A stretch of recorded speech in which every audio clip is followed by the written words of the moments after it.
కుకట్పల్లి కాముని చెరువు మైసమ్మ చెరువులను హైడ్రా కమిషనర్ ఏవి రంగనాథ్ పరిశీలించారు. హైడ్రా ఏర్పడక ముందు నిర్మించుకున్న ఇళ్ల జోలికి తాము వెళ్లబోమని ఈ సందర్భంగా కమిషనర్ రంగనాథ్ స్పష్టం చేశారు. హైడ్రా ఏర్పాటు అయిన జూలై నెల తర్వాత అక్రమంగా నిర్మించిన ఇళ్లపై చర్యలు తీసుకుంటామని ఆయన పేర్కొన్నారు. అనుమతులు తీసుకోకుండా అక్రమంగా నిర్మించుకున్న భవనాలపై చట్టరీత్యా చర్యలు తప్పవని హైడ్రా కమిషనర్ రంగనాథ్ హెచ్చరించారు. కుకట్పల్లి దగ్గర ఉన్నటువంటి కాముని చెరువుని హైడ్రా అధికారుల బృందం అట్లనే హెచ్ఎండిఏ ఇంకా ఇతర అధికారులందరూ కూడా ఇక్కడ సందర్శించడం జరిగింది. స్థానికంగా కొన్ని కంప్లైంట్స్ అది రావటం, ఇక్కడ చెరువులో పెద్ద ఎత్తున ఆక్రమణలు జరుగుతున్నటువంటి కంప్లైంట్ మేము దగ్గర రావడం జరిగింది.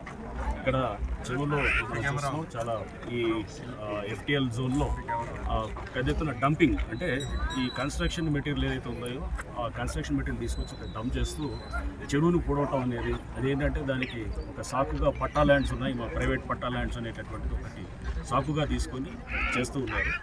సో దీనికి ఇక్కడ చూసినప్పుడు ఇక్కడ చాలా బిల్డింగ్స్ అంటే చాలా పేదవాళ్ళు, మధ్యతరగతి వాళ్ళు చాలామంది గతంలో కట్టుకున్నటువంటి ఇల్లులు ఉన్నాయి.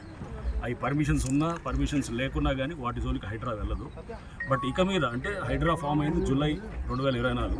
ఆ తర్వాత ఏమన్నా స్ట్రక్చర్స్ వస్తే కనుక అది పర్మిషన్స్ లేకుండా ఉంటే కనుక డెఫినెట్గా వాటి మీద ఖచ్చితంగా హైడ్రా యాక్ట్ చేస్తుంది.